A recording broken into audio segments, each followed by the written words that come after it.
The next step is to sculpt the surface into the form that you're imagining.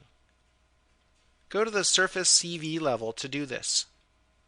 Remember, when we created this surface, we asked for it to have 6 CVs in each direction. And that's what we're looking at here. If for some reason you didn't make it with enough CVs, you can add more down here, either by refining or inserting CVs in rows or in columns.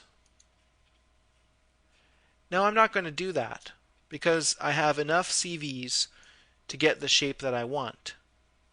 By the way, you can select a single CV or a row or a column of CVs in this way. In this case, what I want is these 4 CVs in the middle, so I'm just going to Control select those, and I'll pull those down to create a bowl surface. Then I'll go into the top viewport and zoom in. I'd like to select all of these inner CVs like this and scale them apart about like that. Let's take a look in perspective. It's looking good except at the edges. Let's go back to the top level and increase the tessellation to high. You see, with low tessellation it looks very jagged along the edge, but remember we're dealing with a NURB surface here, so it actually is smooth.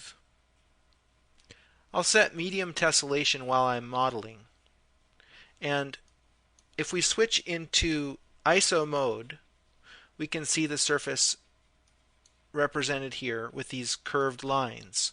I'll add some additional U and V lines so that we can visualize the surface a little bit better.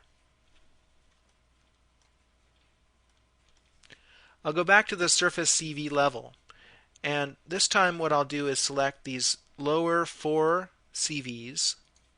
It's a little tricky to see them. Maybe I need to rotate like that.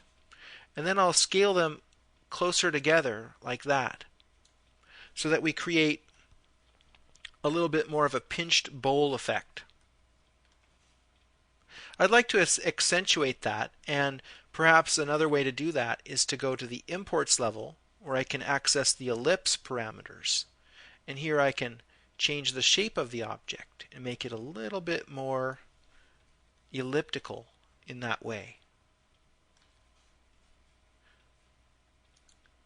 So it's really an interplay between the levels here in shaping the boundary of the curve and the 3D form of the curve by moving the CVs around. Now maybe I want to change the curvature of that bowl. I can do that by increasing the weight of these lower 4 CVs. You see? Now I'll go into the left viewport and zoom in. And this time I'll move these CVs over to deform the object.